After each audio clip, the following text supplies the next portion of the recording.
Vous est-il déjà arrivé de taper une phrase maladroite dans ChatGPT, voir 5 reformulations parfaites s'afficher en 3 secondes, copier, coller, et passer à autre chose sans même comparer avec votre version, la vôtre?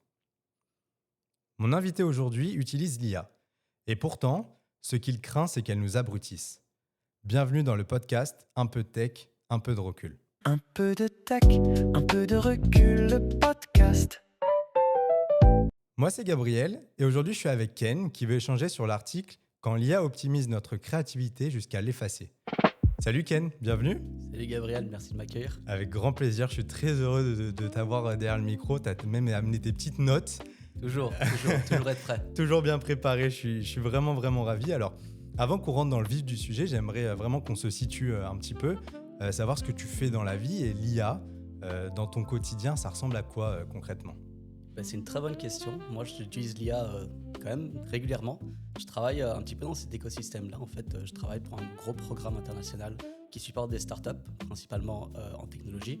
Et ici, on est basé à Montréal en partie. Et à Montréal, il y a un gros focus sur l'IA.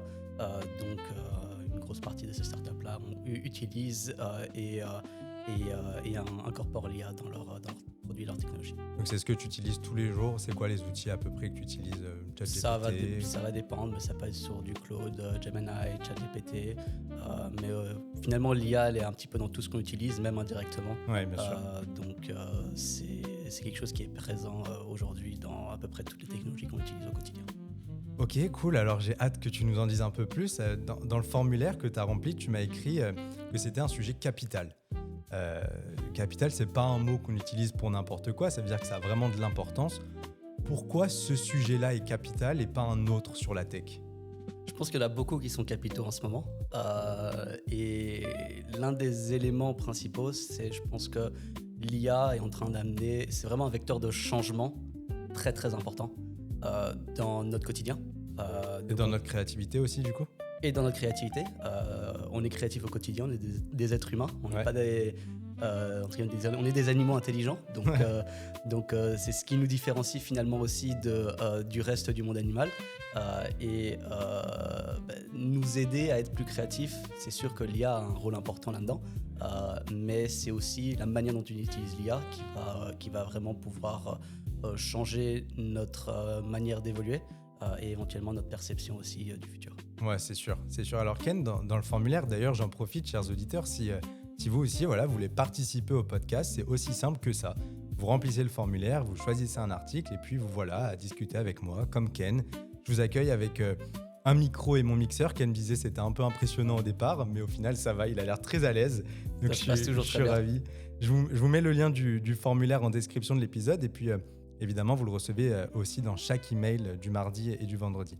Alors Ken, je disais, tu poses cette question très juste dans ton formulaire. Tu dis « Comment faire en sorte que l'IA ne nous abrutisse pas en tant qu'être humain ?» Abrutir, c'est quand même un mot dur. C'est un mot sec, c'est pas neutre. Quand tu as écrit « abrutir », est-ce que tu avais une situation en tête où tu as senti, toi ou un collègue ou quelqu'un d'autre, être abruti après avoir utilisé l'IA, par exemple? Très rapidement. Et c'est moi. Ouais. C'est assez simple. Il y a 2-3 ans, quand ChatGPT a commencé à vraiment être beaucoup plus connu, beaucoup plus bien utilisé, et que ça a vraiment émergé dans le quotidien, surtout du monde des affaires, mais petit à petit aussi simplement du quotidien de chacun. Trouver une recette. Exactement.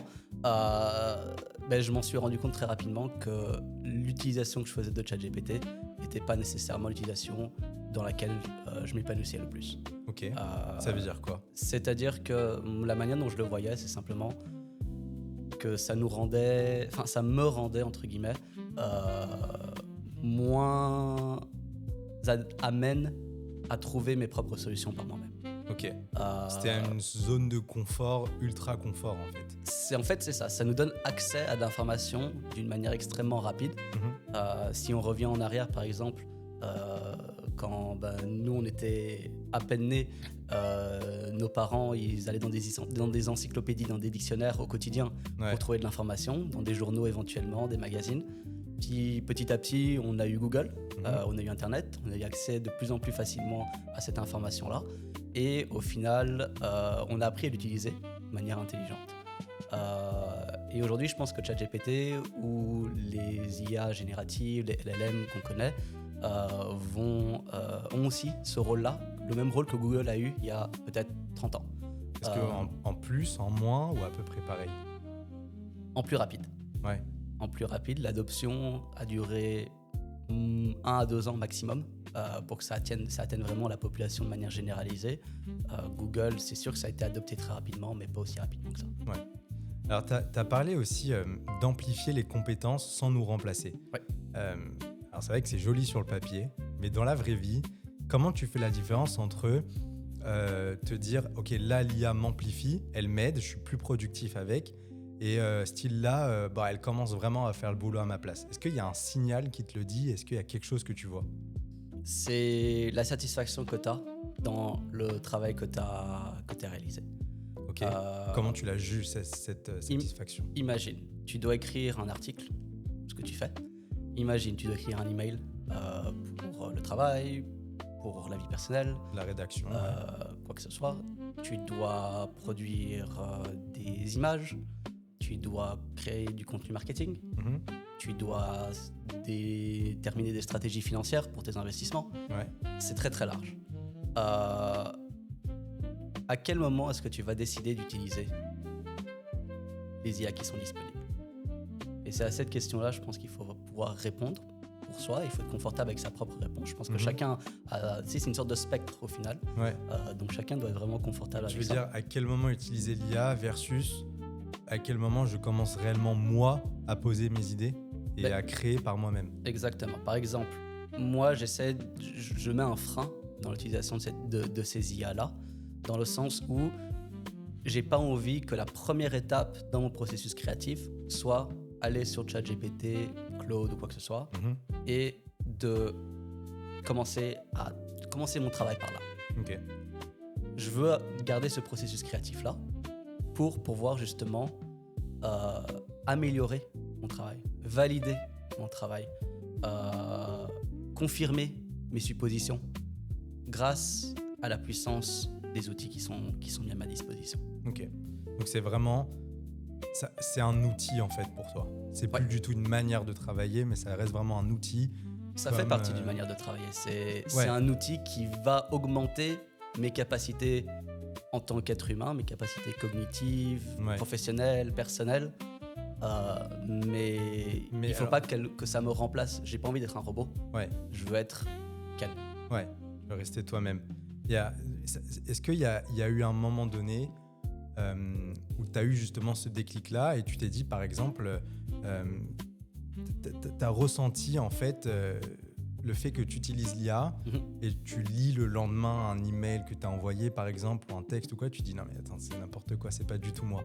Est-ce que ça t'est déjà arrivé et est-ce que c'était dû à ça, ce déclic? Je pense que ça arrivait bien avant. Ouais. C'est très rapidement, quand j'ai commencé à utiliser l'IA, je me suis rendu compte que je m'abrutissais moi-même Mhm. et qu'en fait, j'apprenais plus. Je faisais de l'automatisme. Ouais. Et l'IA, c'est très très fort pour automatiser des actions. Mais jusqu'à présent, c'est pas quelque chose qui a été extrêmement fort pour créer de nouvelles choses. Ouais. Et Non, d'ailleurs, on va en parler juste les après. LLM, c'est exactement ça.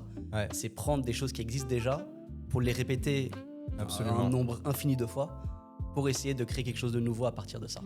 Ouais, c'est ça. Mais c'est pas de la créativité. C'est juste dupliquer des choses qui existent déjà et essayer de créer des liens entre des choses qui n'ont peut-être pas spécialement des liens entre eux. Mhm. C'est intéressant, on va en parler justement juste après de ce que tu dis. C'est ça que je trouve assez fascinant dans notre époque. Tu vois, toi, tu es quelqu'un qui travaille dans l'IA, qui utilise l'IA, qui voit ce qu'elle peut faire de bien. Et pourtant, tu as quand même, toi, cette inquiétude-là, abrutir. C'est le mot que tu as employé. C'est assez intéressant puisque c'est pas la posture du gars, tu vois, qui rejette complètement la technologie, qui dit non, il faut pas l'utiliser, etc. C'est un peu plus subtil que ça, je pense. C'est vraiment la zone où la recherche et les études scientifiques commencent à trouver des choses qui sont assez intéressantes. D'ailleurs, je voudrais partager 2-3 trucs que j'ai trouvés en écrivant l'article. Il y a une étude de Doshi et Hauser sortie dans Science Advance en 2024. Et dans cette étude, des scientifiques ont mesuré ce que l'IA fait à la créativité. Le résultat, il est intéressant et surprenant. Individuellement, après l'étude, tu vois, les gens écrivent mieux avec l'IA. c'est un fait. 25% de productivité en plus, 50% de qualité perçue en plus.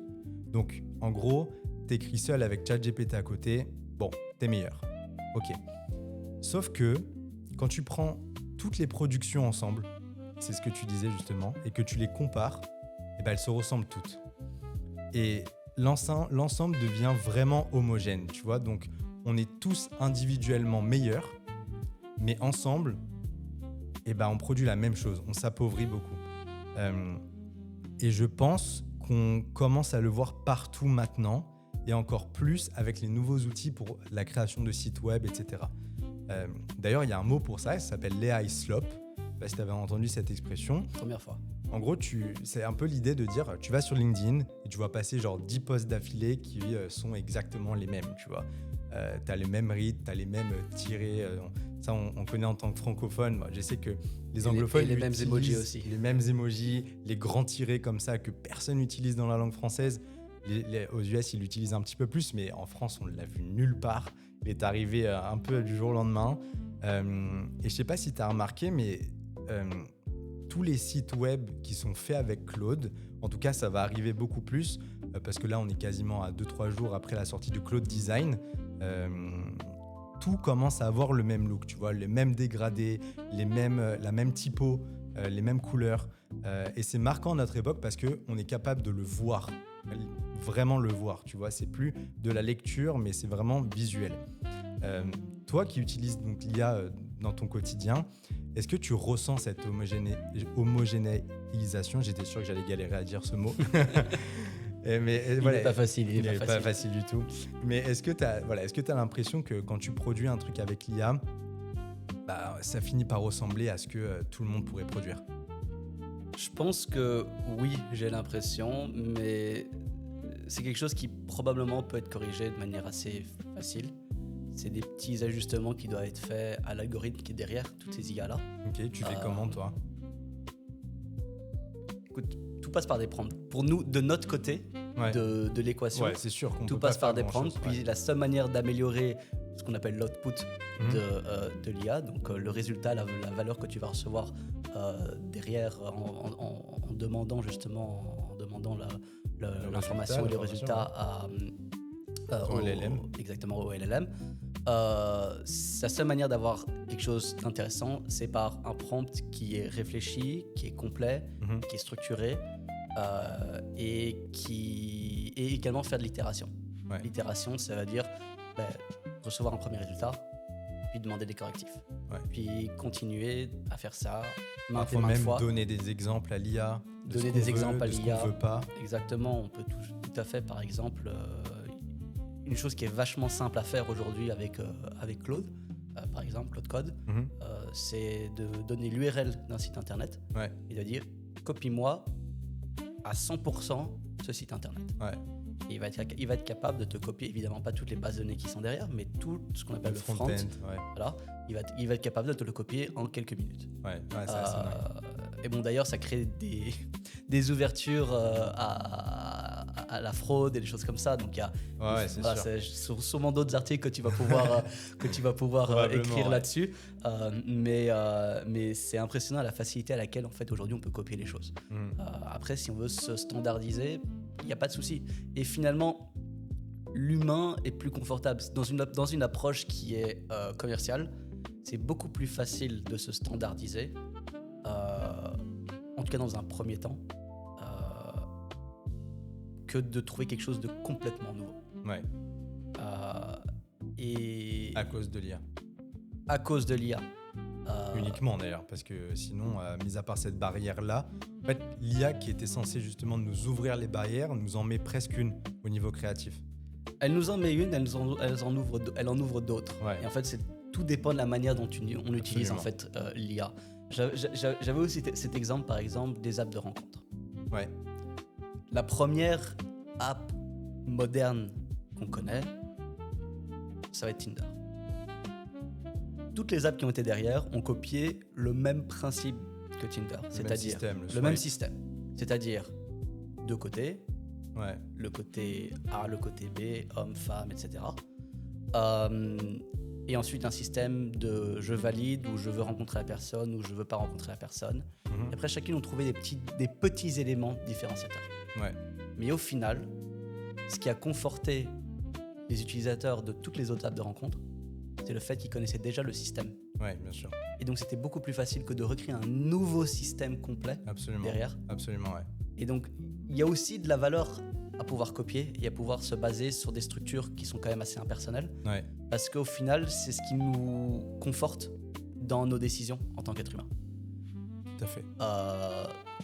Maintenant, je pense que l'IA doit avoir ce rôle d'automatisation de certaines tâches. Et c'est peut-être un petit point de réflexion, on pourra revenir là-dessus aussi, c'est Mhm. automatiser des tâches, ça veut dire éventuellement libérer du temps dans notre quotidien, dans notre travail. Ouais. Et le moment où on est le plus créatif, c'est quand on s'ennuie. Ouais. Et qu'est-ce qu'on fait du moment où on s'ennuie? Puisqu'on veut toujours automatiser pour gagner du temps, qu'est-ce qu'on en fait de ce temps-là après? Exactement. Ouais. Et en fait, moi, la manière dont je vois peut-être les choses pour l'avenir, ce serait de dire, utilisons l'IA pour automatiser tout ce qui est répétitif, Ouais. tout ce qui est opérationnel, écrire des mails ou entre guillemets envoyer des mails récurrents, effet du marketing, Mhm. de faire des états financiers, de la comptabilité, de prendre des décisions opérationnelles entre guillemets qui sont répétitives et en fait Ouais. tu as le choix entre A et B, mais peut-être que l'IA peut t'aider à automatiser ces choix-là, ces décisions-là Ouais. pour laisser de la place à la l'esprit créativité. créativité et à la créativité. 100%. Et en fait, peut-être un shift que je vois aujourd'hui dans le monde dans lequel on vit, c'est que là où des gens qui étaient opérationnellement très forts jusqu'à présent étaient les personnes qui allaient peut-être le plus réussir, tu sais, les gens à qui on apprenait à l'université à faire tout le temps la même chose Mhm. de manière parfaite, etc. Mais c'est peut-être plus ces gens-là Ouais. qui vont avoir les plus belles opportunités de réaliser des grandes choses dans le futur. Ça va peut-être être justement des gens créatifs, des artistes, des écrivains, des acteurs. Parce qu'ils sauront se différencier par rapport à ce que tout le monde peut faire. Exactement. Ils ne Ouais. seront pas rentrés dans un moule et ils auront eu le temps de faire travailler leur créer. créativité. Mhm. Et ensuite, ils auront peut-être les outils qui vont permettre de mettre en place plus facilement cet esprit créatif. 100%. C'est hyper intéressant ce que tu dis. Il y a d'ailleurs il y a un autre truc que j'ai trouvé justement en écrivant l'article. Je voulais en parler avec toi. Une chercheuse, tu vois, a testé ChatGPT en 2025 en lui demandant de générer des idées créatives. Et voilà, génère-moi des idées créatives. On sait tous que l'IA peut produire des milliers d'idées en quelques minutes. C'est assez rapide. Mais quand on lui demande à l'IA, on lui demande dis-moi toi-même si ces idées sont originales ou pas, bah là elle est incapable de le faire, incapable de faire la différence. Elle pond un peu du conventionnel et du vraiment nouveau avec la même confiance, tu vois. Donc en gros, tu as un outil qui produit en masse énormément et qui te dit voilà mes idées, mais qui ne sait même pas lui-même ce qui est plutôt banal ou ce qui est vraiment original. Ça veut dire que le filtre, c'est nous. Pour Et l'instant. pour l'instant. Mais ça veut dire que si nous on prend pas, si nous on prend juste ce qu'elle nous donne sans filtrer, bah y a personne qui filtre. Mhm. C'est grave. C'est grave, docteur. J'aurais bien voulu, ma mère aurait été fière de moi si j'étais médecin. Mais écoute, non, c'est pas grave. C'est juste qu'on doit s'habituer. Ouais. Et Mais c'est important qu'on reste ce filtre-là, sans faire du copier-coller à tout va. Et... 100%. Et il faut être conscient. Mhm. Il faut simplement en être conscient. Si on est conscient des choses, on est capable, en tant qu'être humain, de prendre les bonnes décisions et de se rediriger vers les choses qui sont importantes pour avoir le résultat qu'on recherche. Ouais, bien sûr. Maintenant, voilà, c'est quelque chose qu'on devra faire avec, de toute façon. Ouais, c'est ça. Certaines personnes vont réaliser des grandes choses, mais aujourd'hui, on arrive dans un système où, et je ne sais pas si tu as déjà entendu parler de l'IA générale. Ouais. C'est la prochaine, probablement, grande avancée qu'il y aura dans l'intelligence artificielle. On ne sait pas quand elle va arriver. Mhm. Ça peut être dans les 2 prochaines années, ça peut être dans les 10 prochaines années. Ouais. Mais l'IA générale, c'est quelque chose qui fait très peur sur papier, parce que c'est techniquement Autant capable que l'humain. aussi capable que l'humain. Ouais, c'est ça qui fait un peu froid dans le dos, tu vois. Mais pour surtout revenir à l'homogénéisation, one shot, Bravo.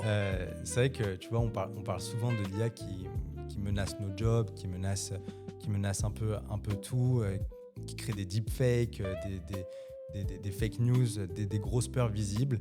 Mais le fait que tout devienne homogène, eh ben, c'est un peu invisible, c'est un peu silencieux, on s'en rend pas vraiment compte et tu as l'impression d'être plus créatif quand tu utilises l'IA, mais en fait, tu te noies un peu dans un gris qui est à peu près le même pour tous. Après, regarde, j'ai une question pour toi.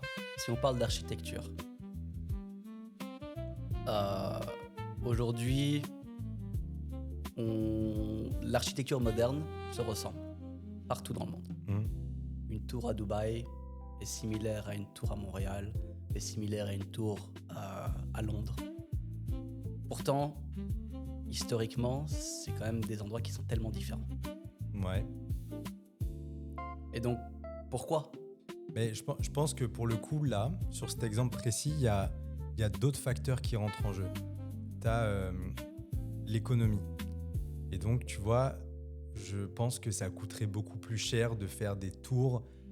Si aujourd'hui, on voit à peu près les mêmes choses à peu près de partout, alors que différentes villes sont quand même vraiment différentes, avec des cultures différentes, je pense que, déjà, il y a des coûts environnementaux et des coûts financiers qui obligent un peu les gouvernements à justement imposer certains types d'habitations, certains types de constructions. Après, je pense qu'il y a aussi le fait que à l'époque, il n'y avait pas tant cette communication de dire j'ai fait la plus grande tour, regardez-nous ce qu'on est capable de faire, etc. Puisque personne ne se parlait vraiment.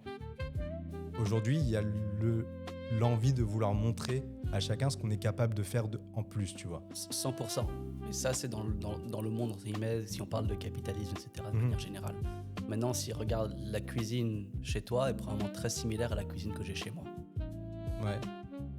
Pourtant, on ne vit pas dans le même immeuble. Ouais, c'est sûr. Je pense que c'est une culture aussi, à mon avis. Ouais. Culture européenne. Mais ça a été standardisé. Absolument. C'est-à-dire que si tu regardes des cuisines, c'est sûr qu'il y a toujours eu des histoires de mode, il y a toujours eu des histoires de préférence en fonction des époques, etc.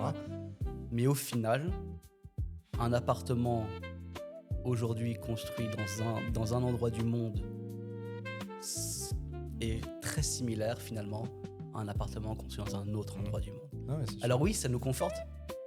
Et c'est sûr que c'est plus facile. Par exemple, imagine aujourd'hui tu habites à Montréal, tu as envie de déménager l'année prochaine en Asie. Je sais pas, prenons la Chine, par exemple. Peut-être que tu seras plus confiant à prendre un appartement dans une tour d'habitation moderne en Chine qui ressemble à ce que tu as ici à Montréal. Ouais, c'est sûr. Par réflexe presque. Par réflexe, oui, ouais. Et surtout vis-à-vis de la culture et de l'appartement historique, local, chinois.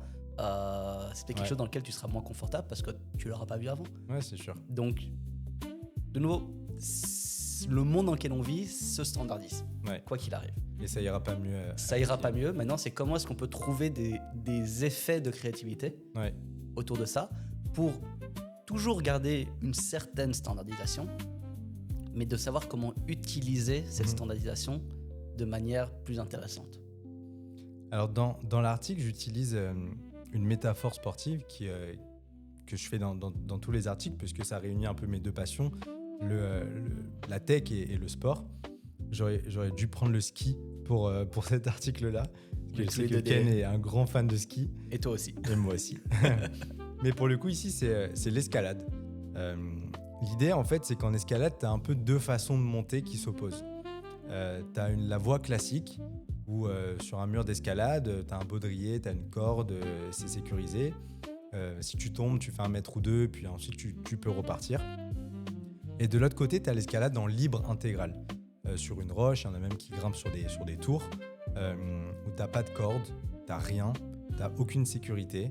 Et là, chaque prise compte réellement. En gros, tu es obligé de sentir réellement soit la vitre que tu montes, soit la roche. Limite, tu dois inventer un mouvement si celui que tu avais prévu ne fonctionne pas, tu vois.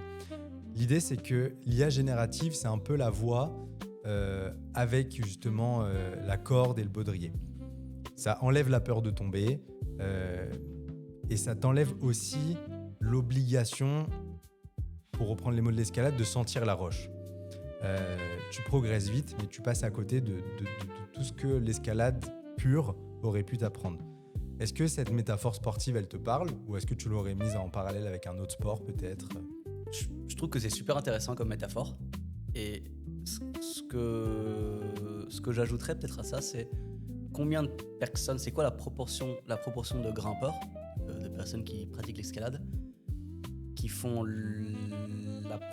l'option sécuritaire, VS, l'option sans accroche, entre guillemets, et monter une tour. Pour mettre en parallèle ensuite avec ceux qui utilisent l'IA et ceux qui ne l'utilisent pas ? Pas nécessairement, mais on peut grimper sans problème, entre guillemets, des murs, etc. De manière super efficace, que ce soit avec l'IA par exemple, si c'est simplement atteindre cet objectif-là. Si on parle que l'objectif c'est d'atteindre le haut du mur et d'atteindre les 10, 15, 20 mètres par exemple en haut du mur, on peut le faire de manière super efficace avec un baudrier, avec des prises, avec quelqu'un qui fait ta sécurité derrière, etc. Ouais. Ça marche très bien, mais tu vas suivre le même chemin que toutes les personnes qui sont passées avant toi sur ce même mur. Voilà, il n'y a pas d'autre choix. Ouais. Maintenant, derrière, si tu fais ce qu'on appelle de l'escalade de rocher, par exemple, les choses comme ça. L'escalade libre. L'escalade libre, il y a beaucoup moins de gens qui pratiquent ça. Ouais, c'est sûr. Et en fait, ces gens-là, c'est des gens qui ont plus un goût du risque. Et il y a deux types d'humains dans la vie. Il y a ceux qui veulent prendre des risques, puis il y a ceux qui ne veulent pas prendre des risques. Ouais. Puis souvent, ce qu'on voit, c'est par exemple par rapport à l'entrepreneuriat. Tout le monde n'est pas fait pour être un entrepreneur. Il y a plein de gens qui sont des excellents entrepreneurs et qui seraient très malheureux dans un emploi de bureau. Très malheureux. Et Inversement, il y a plein de gens qui se sentent très bien dans leur emploi de bureau, dans leur sécurité, leur salaire qui arrive tous les mois, leurs avantages sociaux, etc. Mais qui ne voudraient jamais prendre les risques que prennent des entrepreneurs. Bien sûr.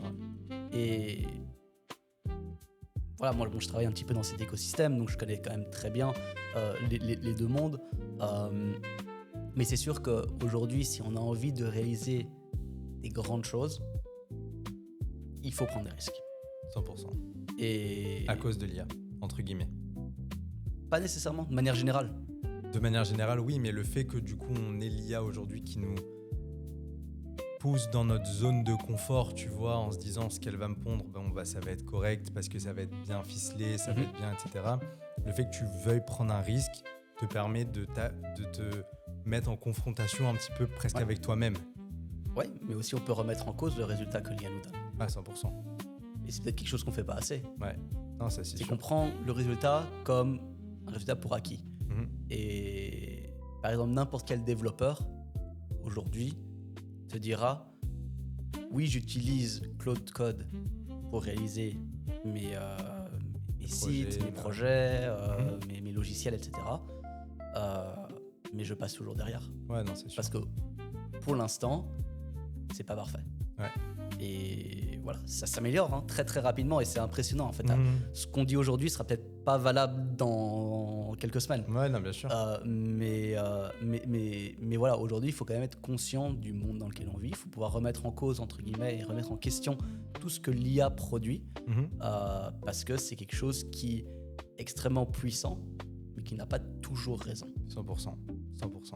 D'ailleurs, justement, pour essayer de de guider un petit peu les lecteurs dans les articles que j'écris. J'essaie de donner 2 ou 3 conseils en général pas pour être contre ces idées-là, mais du coup pour essayer d'un petit peu aider, c'est tout le but. Alors j'en ai listé 2 ou 3 dans cet article-là.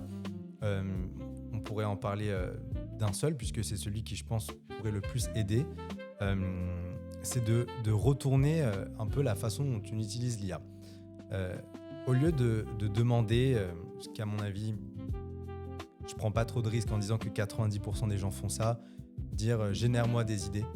Okay. Génère-moi 3 idées de business, par exemple, tu vois. Lui dire plutôt, voilà mes 3 idées, donne-moi les angles morts, donne-moi les points faibles, tu vois. Donc, à ce moment-là, tu as l'IA qui devient vraiment une critique et pas un générateur. En gros, tu fais le boulot créatif et elle te challenge beaucoup plus avec des questions, etc. Tu vois. Est-ce que c'est quelque chose que tu fais déjà ou tu vois plutôt l'IA comme quelqu'un justement qui est meilleur à donner des idées plutôt qu'à les juger, entre guillemets? Non, clairement, je pense pas que l'IA est quelqu'un... Enfin, est quelqu'un, déjà. C'est assez parlant, je parle de quelqu'un. Mais non, je pense pas que l'IA soit un outil qui soit performant dans la génération d'idées. Je pense que dans le jugement, peut-être un petit peu plus, parce qu'il a accès à de la donnée. Et en fait, le jugement que l'IA va te donner, ça va pas être un jugement qui va être personnel. Ouais. Ça va être un jugement qui va être basé sur une base de la donnée, sur de la stat. Ouais. Et donc, il va te dire, je pense que cette idée est bien parce que A, B, C, D. C'est très structuré. C'est presque un consultant, en fait, que tu as et qui t'accompagne dans ton quotidien. Donc, non, je pense que c'est vachement intéressant d'utiliser de cette manière-là. Je ne l'utiliserai pas nécessairement pour la génération d'idées ou de projets ou quoi que ce soit. Mais de nouveau, dans l'augmentation de mon travail. Ouais. Et oui, c'est important d'avoir... S'il n'y a jamais personne qui te dit ce que tu fais, c'est pas bien, tu vas peut-être continuer dans la mauvaise direction toute ta vie. Donc, oui, c'est intéressant d'avoir un point de vue humain, mais peut-être que même, tu sais, l'IA, ça te permet éventuellement d'avoir l'équivalent de parler à des centaines ou des milliers d'humains en même temps 100%. Et de consolider, entre guillemets, les avis de toutes ces personnes-là très rapidement. Donc, oui, c'est vachement intéressant. Eh bien, avant qu'on termine, si vous nous écoutez et que vous êtes arrivés jusque-là, chers auditeurs, vous pouvez venir derrière le micro et passer de l'autre côté un petit peu. Il y a le formulaire dans les notes de l'épisode, c'est gratuit, ça prend 5 minutes. Et c'est comme ça que Ken s'est retrouvé ici. Il a lu l'article, il a postulé et voilà, rien de plus. C'était son premier podcast d'ailleurs. Comment ça a été pour toi? Ça s'est très bien passé. Merci beaucoup, tu m'as mis à l'aise très facilement. C'était vraiment, vraiment bien de t'avoir. Alors Ken, je vais te poser la même question que je pose à tous mes invités en fin d'épisode. Okay. C'est une question qui guide à peu près tout dans un peu de tech, un peu de recul. C'est de savoir comment on veut que la technologie en général nous transforme. Donc toi, je te la pose cette question. Si la technologie transforme le monde, comment est-ce que tu veux qu'elle te transforme, toi? C'est une question compliquée. Ouais. C'est presque philosophique comme question. C'est carrément philosophique même. C'est très philosophique. Et ça fait longtemps que j'ai pas fait de philo de cette manière-là. Écoute, je pense que comment est-ce que je veux que je sais pas si j'ai une réponse sur comment je veux que la technologie me transforme, mais je sais que la technologie me transforme. Ouais. Parce que sinon on perd le pied aujourd'hui. Tous les jours, en fait, j'apprends quelque chose de nouveau et toujours j'ai l'impression que je suis en retard. C'est fou. On est donc, dans le même cas. Peut-être que d'une certaine manière, ça me permet simplement d'attiser ma curiosité sur des nouveaux sujets, d'essayer de me former sur des nouvelles choses, d'essayer de remettre en question ce que j'ai fait dans le passé et ma vision de l'avenir. Donc c'est sûr que ça a un impact, mais c'est une réponse qui est vachement compliquée. Et puis bon, comme en philo, il n'y a jamais de bonne ou de mauvaise réponse. Donc j'imagine que tu la prendras comme telle. Merci Ken, merci beaucoup. Chers auditeurs, l'article dont on a parlé aujourd'hui s'appelle « Quand l'IA optimise notre créativité jusqu'à l'effacer ». Si vous voulez le lire, il est toujours disponible sur le Substack. Vous pouvez vous aussi participer à un épisode du podcast en remplissant le formulaire qui prend moins de 5 minutes, je vous l'ai dit, disponible dans les notes de cet épisode, mais aussi dans les emails que vous recevez le mardi et le vendredi. Le podcast, toujours disponible sur Spotify, Apple Podcasts, YouTube Music et YouTube Podcast. N'hésitez pas à mettre 5 étoiles, à partager, à aimer, ça aide énormément à faire connaître le projet. Et puis, si vous êtes reconnu dans ce que Ken a partagé, rappelez-vous d'une chose. La prochaine fois que vous tapez une phrase maladroite et que 5 reformulations parfaites s'affichent en 3 secondes ou même moins, vous avez encore le choix. Cliquez, copier, coller ou prendre 15 minutes pour voir ce qui sort de vous, même si c'est laborieux. Aucune IA ne peut être vous à votre place, mais vous pouvez encore prendre du temps. Prenez soin de vous et surtout, prenez un peu de recul.